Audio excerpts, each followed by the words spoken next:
मौलाना फजलुर रहमान की हुकूमत को दी हुई मोहलत खत्म, आज इस्लामाबाद मार्च की कॉल देने का इम्कान। मौलाना फजलुर रहमान की सरबराही में इस्राइल मुर्दाबाद कॉन्फ्रेंस आज पेशावर में होगी। कॉन्फ्रेंस में फलस्तीनी भाइयों के साथ यकजहती का इजहार किया जाएगा। नौशहरा में जलसे से खिताब में मौलाना फजलुर रहमान ने कहा, मदारिस को इंतहा पसंदी की तरफ धकेला जा रहा। मदारिस रजिस्ट्रेशन पर हुकूमत से तसादुम नहीं चाहते, हम सब्र से काम ले रहे, लेकिन हम डट के खड़े हैं। अगर आप समझते हैं हम थक गए हैं तो ऐसा नहीं। हुक्मरान उल्टी बात करते हैं, दहशतगर्द हम पैदा कर रहे हैं या आप। हम चाहते हैं मदारिस की रजिस्ट्रेशन आसान बनाओ। बगैर लाइसेंस वाला असलहा ज्यादा खतरनाक होता है। हम कहते हैं हमारे बैंक अकाउंट्स खोलो, वो बंद कर देते हैं। महंगाई की शरह गुज़श्ता 6 साल की कम तरीन सतह पर आ गई। अवाम से किए गए अपने हर वादे पर कायम है। वज़ीर आज़म शहबाज शरीफ की हफ्तावार महंगाई की शरह कम होने पर कौम को मुबारकबाद। बयान में कहा, अवाम की मुश्किलात के अजाले के लिए दिन रात मेहनत काज़म किया था। मुल्क की तरक्की और खुशहाली के लिए हमारी सियासी कुर्बानियां रायगा नहीं गईं। मुल्क माशी इस्तेहकाम के बाद तरक्की की जानिब तेजी से गामजन है। बतौर खादिम पाकिस्तान अपने किए गए हर अहद पर कायम हूँ। मुल्क की तरक्की के सफर में तमाम स्टेक होल्डर्स अपना मुस्बत किरदार अदा कर रहे हैं। रोजगार की फराहमी, मुल्क की सनती तरक्की और गैर मुल्की सरमायाकारी में मजीद इजाफे के लिए इकदाम कर रहे हैं। वज़ीर आला खैबर पख्तूनख्वा अली अमीन गंडापुर ने इस्लामाबाद को सोमनाथ करार दे दिया। जल्द फतह करने का दावा। मीडिया से गुफ्तगू में कहा, महमूद गजनवी की तरह हमले करते रहेंगे, मुज़ाकरात नहीं मानेंगे तो फतह करके दिखाएंगे। पानीपत के बराबर 5 हमले कर दिए, अब सोमनाथ की तरफ बढ़ रहे हैं। सिविल नाफरमानी का फैसला नहीं हुआ। पीपल्स पार्टी और नून लीग ने मिलकर गेम की। ये मुल्क के अंदर नफरतें फैलाकर खाना जंगी कराना चाहते हैं। हुकूमत ने हमारा मैंडेट चोरी किया हुआ है। हम मुल्क की खातिर बात कर रहे हैं। अगर हुकूमत मुज़ाकरात नहीं करती तो हम तो चल ही रहे हैं। गवर्नर के एपीसी पर कहा, ऐसे शख्स ने एपीसी बुलाई जिसका कोई किरदार नहीं। गवर्नर वेला मुंडा है, उनकी एपीसी पर लानत भेजता हूँ। मौलाना फजलुर रहमान के बारे में सोचने के लिए फारिग नहीं हूँ। मदारिस का रजिस्टर होना जरूरी है ताकि सरमायाकारी ला सकें।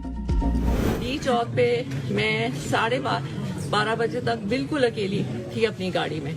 उसके बाद बहुत सी गाड़ियां जो आई थी वो उसके बाद आई थी, क्योंकि वो डी चौक जबरदस्ती खाली करा रहे थे। बुशरा बीबी का रात 12:30 बजे डी चौक पर मौजूदगी का दावा गलत निकला। बुशरा बीबी ने कहा था कि वो रात 12:30 बजे तक डी चौक में अकेली थी, कारकुनों को छोड़कर नहीं गईं। वाकयात के मुताबिक रात 8:30 बजे बुशरा बीबी और अली अमीन गंडापुर कलसूम प्लाजा से पीछे नादरा ऑफिस पर थे। 8:30 बजे के बाद डी चौक पर कारकुन मौजूद और कयादत गायब थी। बुशरा बीबी और गंडापुर एक ही गाड़ी में जिन्ना एवेन्यू से निकले। रात 11:57 पर बुशरा बीबी की गाड़ी तब्दील करने की फुटेज भी सामने आई थी। रात 11:30 बजे ऑपरेशन होने के बाद कारकुन भी डी चौक और जिन्ना एवेन्यू से चले गए थे। 12 बजे के बाद डी चौक और ब्लू एरिया में सिर्फ सिक्योरिटी फोर्सेज मौजूद थी।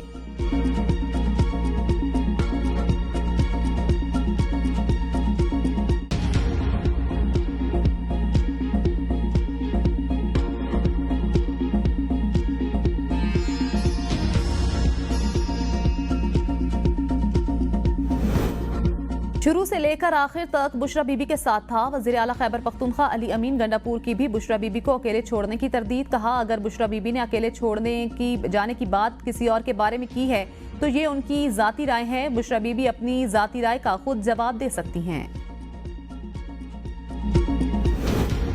हुकूमत ने बैरिस्टर गोहर को कहा था संगजानी में बैठ जाएं, बानी पीटीआई को रिहा कर देंगे। काफिले पहुंच गए तो हुकूमत दबाव का शिकार हो गई। लोग एहतजाज के लिए आना शुरू हुए तो हुकूमत ने खौफजदा होकर बैरिस्टर गोहर को बुलाया था। बानी पीटीआई की बहन अलीमा खान की लाहौर में मीडिया से गुफ्तगू। कहा, हुकूमत ने दबाव में आकर बैरिस्टर गोहर को बानी पीटीआई से मुलाकात के लिए जेल भिजवाया।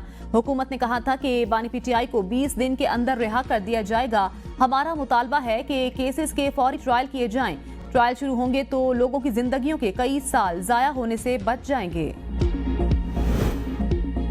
संगजानी पर रुकने पर बानी पीटीआई की रिहाई की कोई ऑफर नहीं की थी। वजीर दिफा ख्वाजा आसिफ कहते हैं, हुकूमत को इस वक्त कोई खतरा नहीं। पीटीआई वालों के साथ नतीजा खेज मुज़ाकरात नहीं हो सकते। पिछले 2 साल से ये लोग एहतजाज कर रहे हैं, इन्हें क्या हासिल हुआ? खैबर पख्तूनख्वा के वजीर आला ने तो सर पर कफन बांधा था, इसका क्या हुआ? बुशरा बीबी कहती हैं, मुझे अकेले छोड़कर भाग गए। मौलाना फजलुर रहमान से मामलात को अफाम तफहीम से हल करना चाहिए। बानी पीटीआई शरीफ खानदान की तरह डील करने को तैयार नहीं, मुज़ाकरात के लिए संजीदा है। सुन्नी इत्तेहाद कौंसिल के सरबराह हामिद रजा कहते हैं, आइंदा चंद दिनों में हालात बदल सकते हैं। सिविल नाफरमानी जमहूरी हक, एहतजाज किसी भी तरीके से किया जा सकता है, 5 की बजाय 7 साल भी हों। बानी पीटीआई अपने मौक़िफ़ पर खड़े हैं। हो सकता है 5 साल वाली बात राना सनाउल्लाह ने अपने लिए की हो।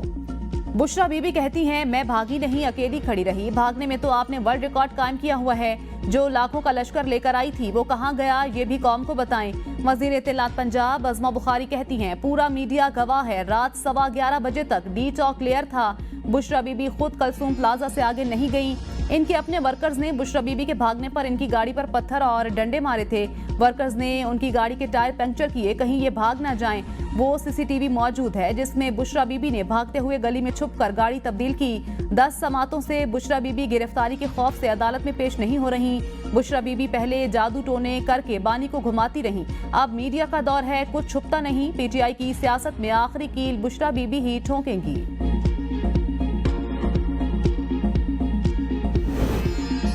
बंदूक की नोक से मुल्की मामलात हल नहीं हो सकते। हुकूमत का हसास मामलात को दबाना दुरुस्त नहीं। डी चौक वाकई की जिम्मेदार हुकूमत है। साबिक वजीर आजम शाहिद खाकान अब्बासी की मिफ्ता इस्माइल के हमरा प्रेस कॉन्फ्रेंस। कहा, जो निज़ाम आज मुल्क में चल रहा है इससे मुल्क आगे नहीं बढ़ेगा। हुकूमत और अपोजिशन का रवैया मामलात उलझाने वाले हैं। हम आवाम की आवाज़ दबाने के लिए कवानीन बनाते हैं। आज 2 सूबों में लोग इज्जत और हक लेने की बात कर रहे हैं। क्या हम उनकी बात सुन नहीं सकते? जिरगे इस बात की दलील है कि वफाकी और सूबाई हुकूमतें नाकाम हो चुकी। मुल्क सबका है, सबको इकट्ठे बैठना पड़ेगा। मैं सालसी कराना चाहता हूँ मगर हुकूमत या अपोजिशन की ख्वाहिश नजर नहीं आती। सुप्रीम कोर्ट के सीनियर जज जस्टिस मंसूर अली शाह की मुस्ताफी होने के हवाले से खबरों की तरदीद। सहाफी ने सवाल किया, क्या आपके मुस्ताफी होने से मुतल्लिक अफवाहें दुरुस्त हैं? जस्टिस मंसूर अली शाह ने कहा, पता नहीं आपको ये फिक्र कहाँ से लाहक हुई। ये सब कयास आराइयां हैं, हम कहीं भागकर नहीं जाएंगे। मैं जो काम कर सकता हूँ वो जारी रखूंगा। निज़ाम को जितना बेहतर करने का इख्तियार हाथ में है वो करेंगे। बच्चों के हकूक से मुतल्लिक तकरीब से खिताब में जस्टिस मंसूर अली शाह का बार बार आईनी बेंच में न होने का तस्करा। कहा, बच्चों से मुतल्लिक आइन के आर्टिकल 11(3) की तशरीह की जरूरत है। जस्टिस मंसूर ने हॉल में मौजूद जस्टिस जमाल मधुखेल को मुखातिब करते हुए कहा, मैं अब ये तशरीह कर नहीं सकता, आप कर सकते हैं। शुरका से कहा, माजरत के साथ मुझे ये बार बार कहना पड़ रहा है। मैं अगरचे आईनी बेंच में नहीं मगर मेरे साथी आपको सुनेंगे।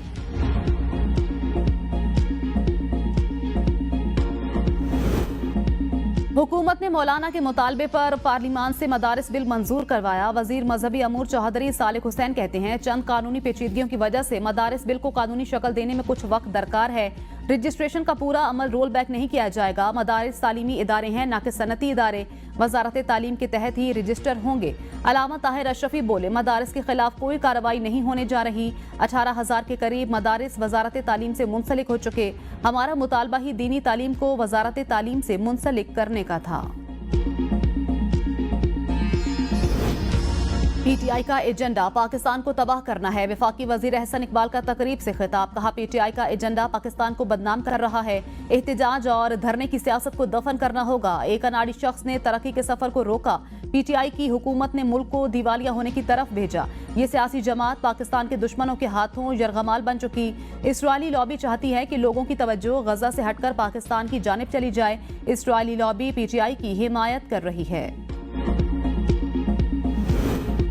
असद उमर, आजम सवाती और हाफिज फरहत समेत दीगर मुल्जिमान 9 मई वाकयात के जिम्मेदार करार। JIT ने तफ्तीश मुकम्मल करके रिपोर्ट इंसदाद दहशतगर्दी अदालत लाहौर में पेश कर दी।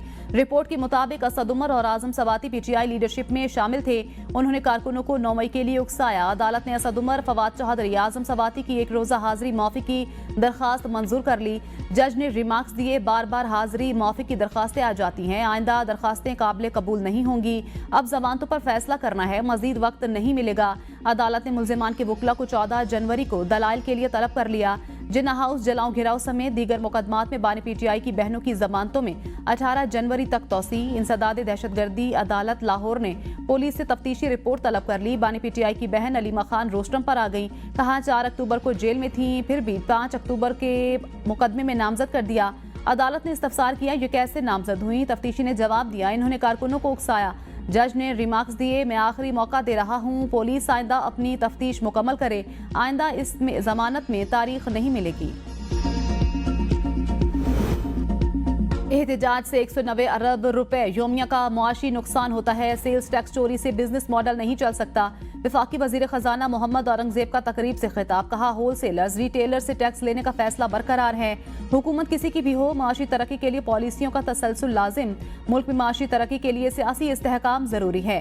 हुकूमत की बेहतरीन हिकमत अमली से महंगाई बतदरीज कम हो रही है। तिजारत और सरमायाकारी के फरोग के लिए इकदाम नागुज़ीर हैं। सरमायाकारों को सहूलियात की फराहमी हमारी जिम्मेदारी है।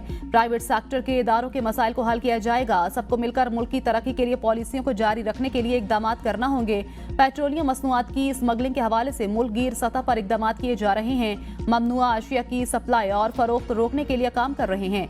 3 सूबों में इस हवाले से इकदाम हो चुके हैं। सिंध हुकूमत से मिलकर भी इस हवाले से इकदाम को हतमी शक्ल देनी है।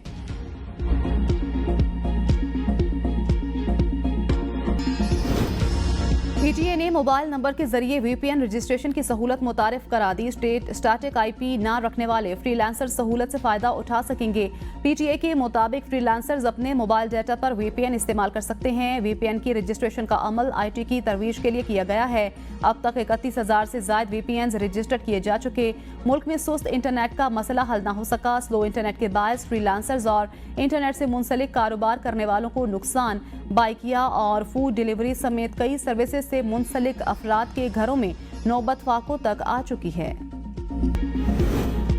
ग़िज़ाई आलूदगी में कमी। लाहौर और मुल्तान में शॉपिंग मॉल्स, होटल्स, रेस्टोरेंट्स और फूड आउटलेट्स के औकात पर आयद पाबंदी खत्म। स्मोग और फ़िज़ाई आलूदगी में इजाफे के पेश नज़र मार्केट्स 8 बजे तक बंद करने की पाबंदी आयद की गई थी।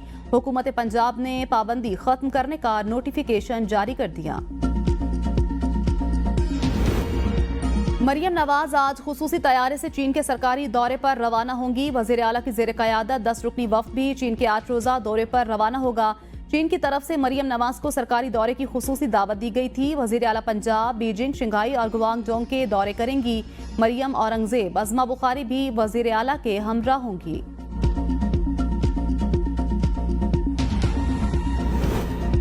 नौजवान पाकिस्तान का मुस्तकबिल हैं। सिंध हुकूमत शोबे तालीम की बेहतरी के लिए इकदाम कर रही है। वज़ीर आला सिंध मुराद अली शाह का IBA कन्वोकेशन से खिताब, कहा डिग्री हासिल करने वाले तमाम तुलबा को मुबारकबाद पेश करता हूँ। आपका सफर चैलेंजेस से खाली नहीं होगा। नौजवानों ने माशरे की तामीर और तरक्की में किरदार अदा करना है।